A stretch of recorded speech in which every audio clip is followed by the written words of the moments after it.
میرا نام پروین ہے۔ میں اپنے گھر میں بچوں کو ٹیوشن پڑھاتی تھی اور میرے پاس 10 بچے اور 5 نوجوان بچیاں پڑھتی تھیں، جس میں ایک کا نام عروج تھا اور ایک یونیورسٹی کی اسٹوڈنٹ تھی۔ اس کی عمر تقریباً 21 سال تھی اور فل جوان، خوبصورت، حسین و جمیل تھی۔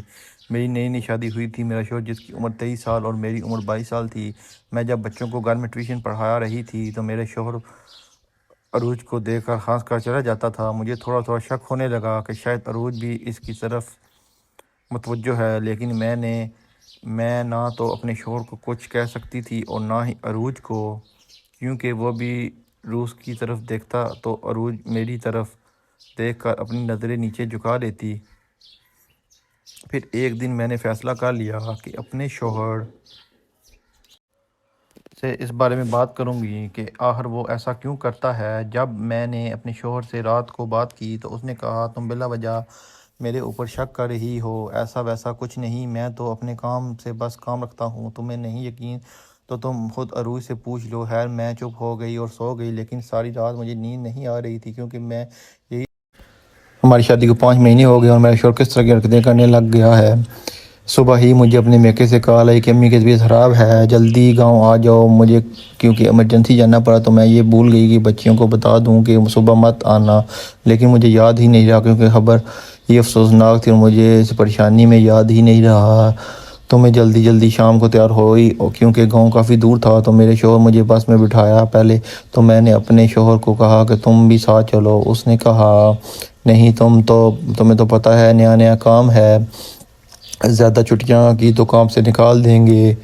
خیر میں چلی گئی اور یہ دل ہی دل میں سوچ رہی تھی،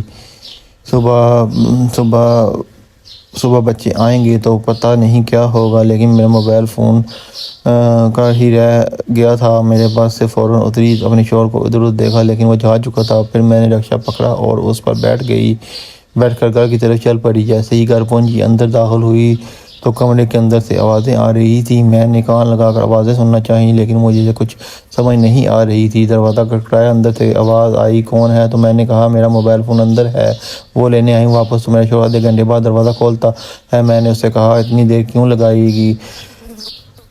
تو اس نے کہا کہ ادھر چابی نہیں مل رہی، لیکن جب میں نے دروازے کے پیچھے دیکھا تو میرے ہوش اڑ گئے۔ دروازے کے پیچھے عروج ہے۔ میں نے شوہر سے کہا ادھر سائڈ پر آ جائیں، اور میں نے عروج سے کہا کہ میں نے تمہیں دیکھ لیا ہے، ادھر آؤ میری بات سنو۔ میں نے اس سے پوچھا کہ یہ کب سے چل رہا ہے؟ وہ بولی میڈم آپ کی شادی سے پہلے ہی ہم دونوں ایک دوسرے سے پیار کرتے تھے، لیکن میرے گھر والے نہیں مان رہے تھے، تو آپ کی شادی اس سے ہو گئی۔ اب ہم ایک دوسرے کے بغیر تو نہیں رہ سکتے۔ تو میرے پاؤں کے نیچے سے عروج کی بات سن کر زمین نکل گئی۔ اگر میری زندگی کو میرے شوہر نے برباد کرنا تھا تو تمہیں اس سے شادی ہی کیوں کی؟ میرا شوہر میری خالہ کا بیٹا تھا۔ اب میں نہ تو کچھ کر سکتی نہ ہی اس معاملے میں کچھ کہہ سکتی تھی۔ میرا شوہر سر جھکائے کھڑا تھا۔ میں نے اس سے پوچھا ایسے میں کیا کمی ہے جو تم اس سے پوری کر رہے ہو؟ تو وہ بولا ایسی بات نہیں، لیکن عروج سے میں بہت زیادہ محبت کرتا ہوں۔ تو میں نے اسے کہا کہ تم مجھ سے شادی کیوں کی؟ اس نے کہا گھر والے زبردستی میری شادی کرا دی، اور پیار تو میں عروج سے ہی کرتا ہوں۔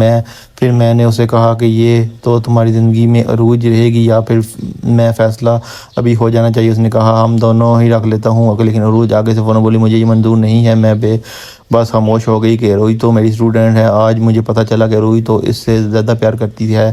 میرے شوہر نے کہا فی الحال میں جا رہا ہوں۔ عروج سے بولا تم بھی اپنے گھر جاؤ، میں صبح اپنا فیصلہ سنا دوں گا۔ میں اپنے گاؤں چلی گئی، کیونکہ میری امی کی طبیعت خراب تھی اور بہت زیادہ پریشان بھی تھی اور رو رہی تھی۔ خیر میں نے امی کو کچھ نہیں بتایا۔ جب واپس آئی تو میرا شوہر بولا میں تم سے بہت زیادہ شرمندہ ہوں، مجھے معاف کر دو، کیونکہ اسے عروج کی اصلیت کا پتہ چل چکا تھا۔ اگر میں سے کچھ بیان کرنے بیٹھ جاؤں تو شاید لمبی کہانی ہو جائے۔ اس طرح میری زندگی تباہ ہونے سے بچ گئی۔ ویڈیو دیکھنے کا بہت شکریہ۔ ہمارے چینل کو سبسکرائب کریں، ویڈیو کو لائک کریں۔